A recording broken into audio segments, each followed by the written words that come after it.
What's up guys, I'm Eli and this is Fallen Garage. I'm standing in front of my 2006 BMW 550i. Brand new, this thing would have cost about $65,000 and in today's money that's about $82,000. I just recently though picked it up for $1,300 and the reason I was able to get it so cheap was this thing will not go into drive. It starts up but it doesn't drive. It won't go to reverse drive or anything. So the previous owner just wanted to let it go. He didn't want to deal with all the issues, and I do. I love these cars, and I love figuring them out and get them going again. So this video is going to be a vlog type video. I'm going to be talking just a little bit about going to pick it up and talking about the car some, and I hope you enjoy it. What's up guys? I'm getting ready to head out and go to my parents' house, pick up their pickup truck, what they're very graciously allowing me to borrow. And then tomorrow I'm going to be headed out and I'm going to be picking up two different cars. I've got lined up my very good friend. He's selling his Triumph Spitfire, 79 Triumph Spitfire. And he's giving me a hell of a deal on it, $300. It's been off the road since I think it's 1994. And I figured, hell, make a quick summer project of it, hopefully. It needs a brake master cylinder and other stuff. It's a British car, so blah, blah, blah, stereotypes that go with that. And then I'm also going to go check out a 2006 BMW 550i.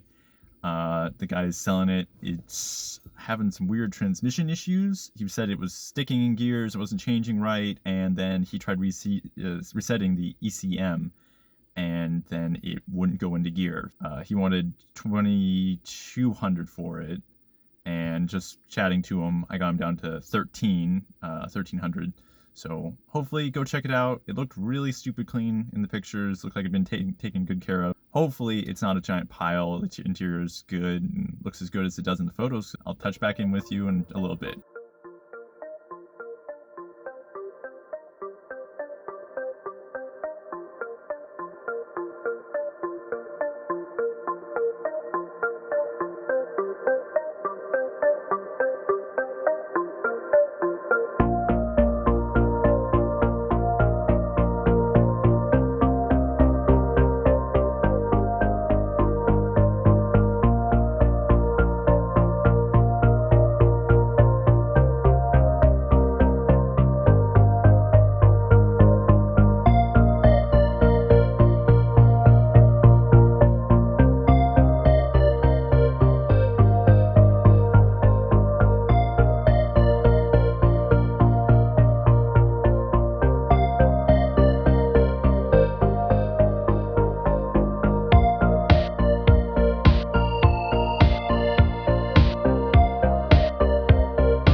What's up guys? It's the next morning. I'm getting ready to head to U-Haul, pick up a trailer, and then hopefully pick up the first car. It's down a ways towards the coast, about a couple hours away. So it should be an okay drive because of the whole thing going on. Traffic should be pretty light. Don't foresee any issues, but you never know. Buying a second-hand car from someone, they tell you it's brilliant, and maybe it won't be. But I'm actually very positive right now. I'm feeling pretty good about it. Obviously, I'm looking a little bit tired because it's a little bit early, but I'll make the best of it. And I think this should be a lot of fun, actually. So I will talk to you later. I'm going to try to do a little bit of filming here and there. Yesterday I was experiencing some issues with the camera, and I'm just figuring all the equipment out still. So it'll come along, though. I'm getting it together. Anyway, I will talk to you in a bit. Hey, what's up guys? You join me currently driving The second car, there's been a big time lapse because I was having difficulty filming and doing directions at the same time. But I went to my friend's house like 2 hours late, later than I said I would be, to pick up his Triumph, which this unrelated, some asshole's really tailgating me right now. He's way too freaking close, won't back off. Still feeling good. It's just been a lot of driving, maybe 500 miles right now, I'd have to check, but it's been an awful lot of driving today. So I'm gonna get this out to my parents' house. They said it would be okay if I dropped it off there. Just thought I'd check in. Back to it.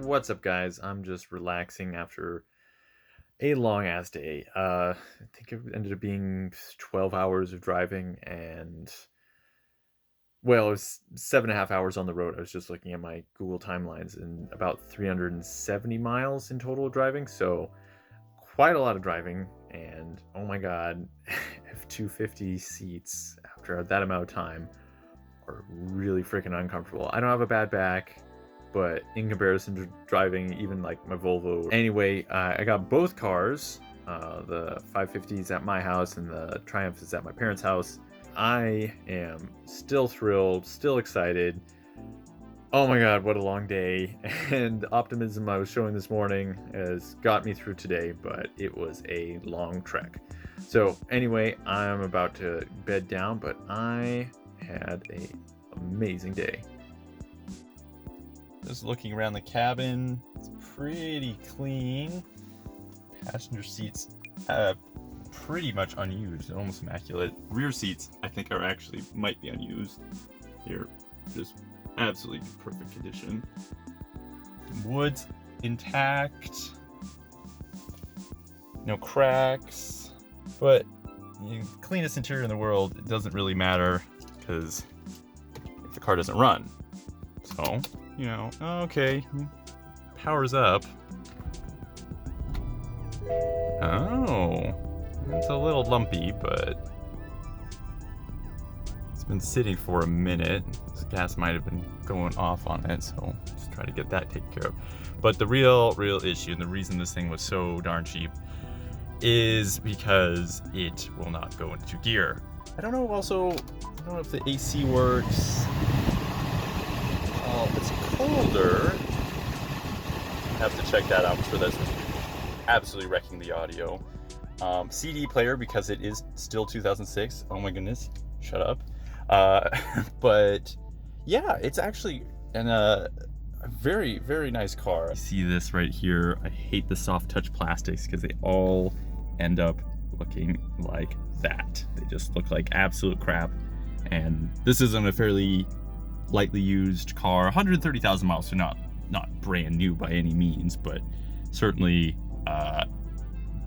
those plastics on any car, I've seen cars with 60,000 miles and the plastic's already peeling and looks like absolute garbage. So automotive makers, please stop putting soft touch plastics in stuff. I know you think it's nice, it doesn't hold up. Oh man, does it? Okay folks, does it have a phone? Because I will never sell this car if it still has a BMW phone. It's just, that's just a fact. You need the BMW phone if you're gonna have the BMW from this era. So, yep, okay, it's got the cradle. We're looking. Come on, focus. There we go. We got the cradle. Oh, come on. Oh, that is a bit disappointing. I'm not gonna lie. No phone for me. Well, anyway, I will hop out of here and do a outside tour. There's not much to see, but we can take a peek on the engine bay and all that. Engine bay is super stupid clean. I think he had it detailed, or he's telling me it had the top ender off it or something like that because of valve cover seal. But it's really pretty tidy in here. A lot of crap in the cowlings because it's been sitting for a minute under a tree with the transmission issue. He said about 6 months. It hasn't driven at all because it doesn't drive. How's it going? It's now a few days later. I'm still working, unfortunately, even through the lockdown. So I was doing a little research online about not going to gear, and I guess that does happen sometimes with these. The 6-speed ZF transmissions sometimes like to do different weird things. So fingers crossed, I've got the solenoids ordered. They're coming in, but because of, again, the whole lockdown and all that, things are delayed. So it's looking like the end of this month, beginning of next month, hopefully they'll be in. Ordered a bunch of transmission fluid, filter, all that fun stuff. So I will be hopefully doing a video on that, just doing a little walkthrough. I've cracked open a couple of transmissions before, so it shouldn't be too different from that. A few ZF's transmissions specifically. But I am about to do a reset on the shift points on the transmission, and maybe that will have something to do with something. So with the engine off but the start position on, it's right now giving me a message for the brake pads saying brake pads are worn. The rear ones, we can take a peek at it in a minute, but they were looking pretty thin. It was like 5 or 6 playing cards on top of each other, maybe a few more than that, but still definitely very worn down, worth replacing. I'll probably have to do the rotors as well. There's a nice little groove on the outside, although I'd really rather not. I think they're about the size of dinner plates, so I'm imagining they're not the cheapest. So let's get rid of that message. All right, so the end part, let's give that a try. No, I want to never mind. No, of course not. Communications. No. Climate. Car park operations. Automatic programs. What? No. Oh. Very fancy. I can have my back on fire or my butt on fire. That's interesting, BMW. I like it. Yeah, no, that's a funny one for me. I will keep it the same way, but not bad. Park operations, fan control. Let's back out. And this is one of the big complaints about these is there's a lot of menus to go into. Let's soldier on.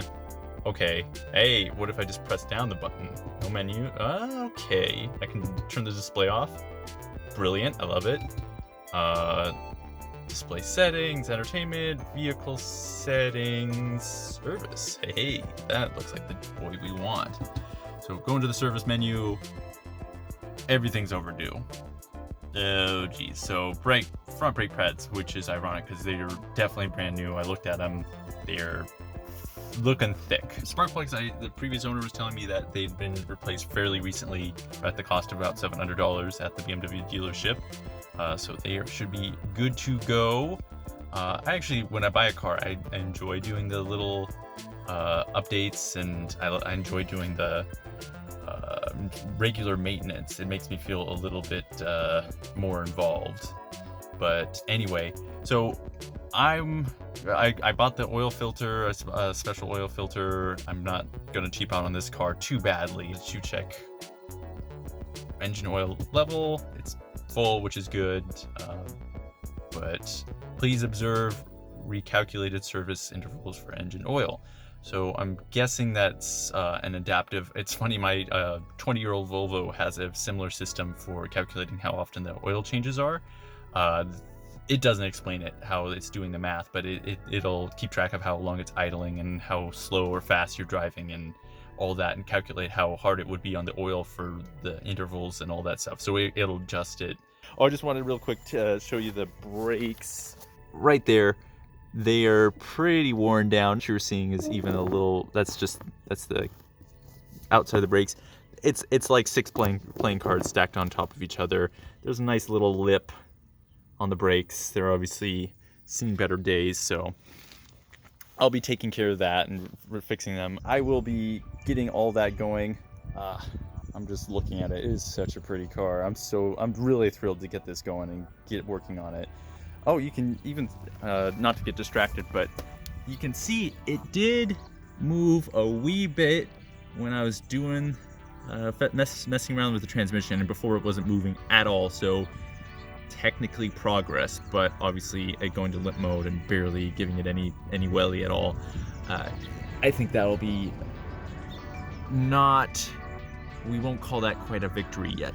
But anyway, that's enough of that. I will get back to it. I'm going to do some more research. I'm probably going to get a manual for this bad boy and just go from there.